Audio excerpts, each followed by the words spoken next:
Hello everyone, welcome back to Pete's Model Car Customs on what is now the third look at correcting the wheelbase on this 1969 Ford Torino Cobra or Talladega.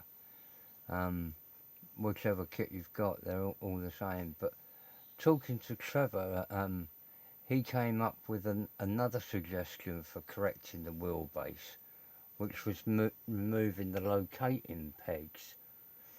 And then subsequent to that, he's put up a video that you can go and watch, but seems to have run into problems of collision with the bulkhead by just snipping it and moving it back to get the rear wheels centralised.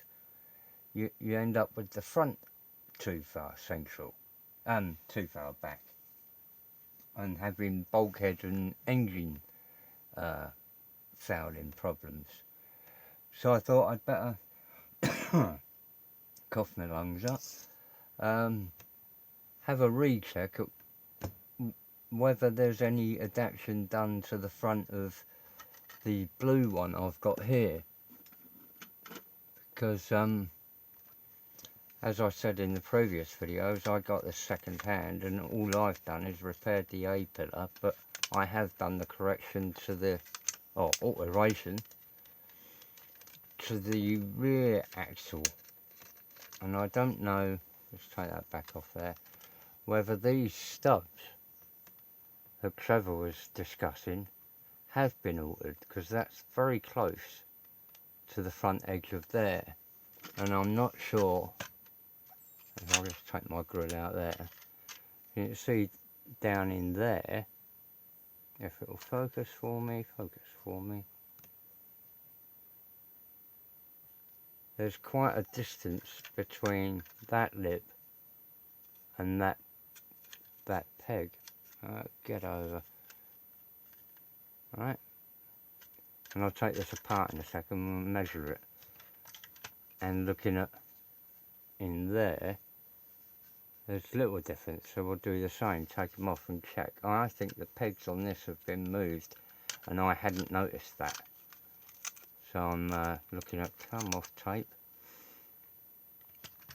There are still dowels there,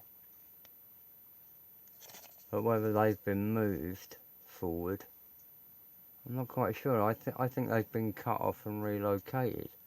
I think I cut them down and whittled them down a little bit, which is why they're white, and I put in the new tubes of axle in the front. But if I just take this one apart too, and for my arms, I think I'm going to turn that round a little bit. There goes the rear bumper.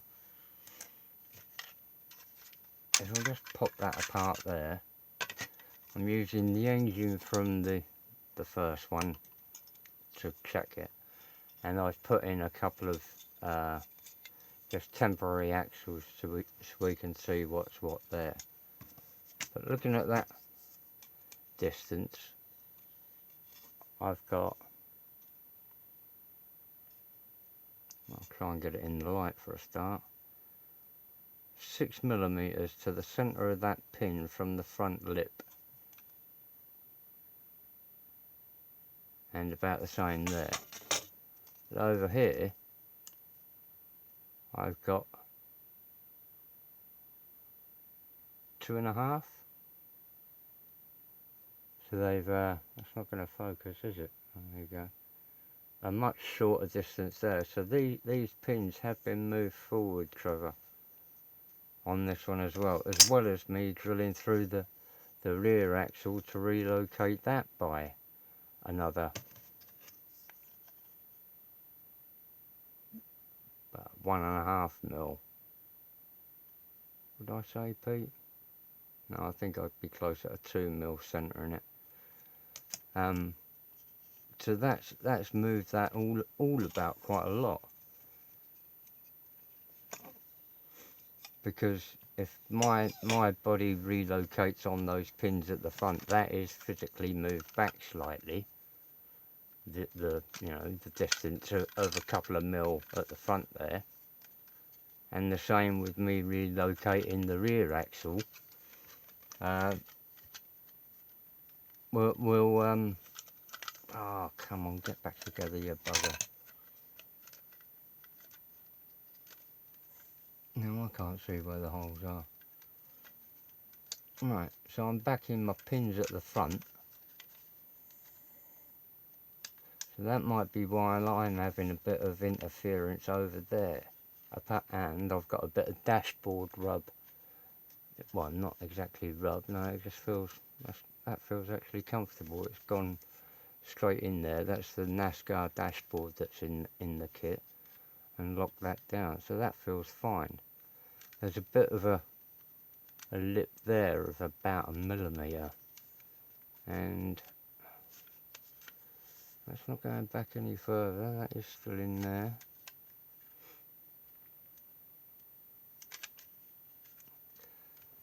So if you've got the stock one, you're quite a long way out in the wheelbases.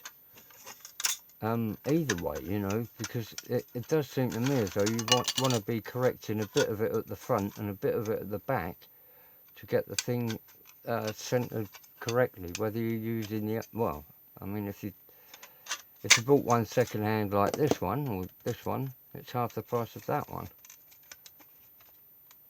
Or buy a part built, you know, part built one. You're gonna have to be still doing the same adaptations. Also notice that blob across there stops the engine when you put it in, going back a mil. My axle's in the way there, so I'll just bend that. I'm just using a plastic dummy. But I found that was fouling. Not in the right place at all, Pete. I found that blob along the cross member there was fouling the sump. That's fallen out again. Yeah. Because that's got a locate. I'll take that out.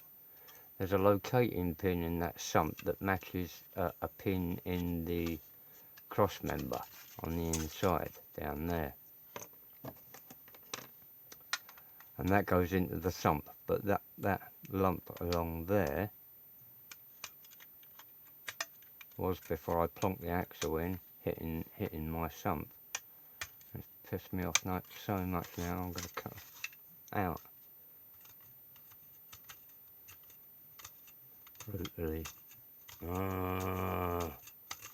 Anyway, the other option came up in one of Trevor's comments, and was a good suggestion of a donor to actually replace it. And I've been checking into that. You have to do a lot of work to your interior to do this, but it's a Ford Fairlane. Or I've just noticed, because I was scared that I'd have the same problems with that, the Cyclone GT, you know, has got the same chassis as in this, which is got none of the moulded parts in, much better looking front suspension,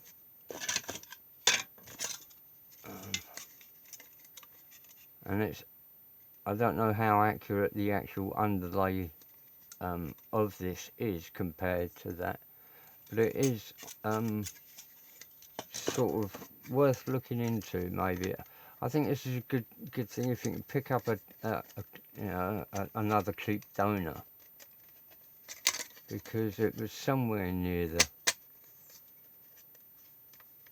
centering it, and you get much better parts in this. But there's quite a few. It's not going to be straightforward, and certainly, you know, if you're looking at chopping that radiator out completely, I think. Oh, that's settled down there a bit better. Come on, play the game. You get it somewhere there. You will upgrade your parts. Is that a bit of flash or a bit of twist? Something's holding that away. But it might be worth considering. Or section it like Like you would if you were tubbing something, saw it off. I don't know yet. But, you know, they're sort of your options. The other one is like I did on the Falcon, gouge all this rubbish out and replace it with parts you can steal off of there. I don't know. But I wanted to have a better look at the models before I packed them all away again. I'm not working on this yet. Good luck with yours, Trevor, and best wishes from jolly old England.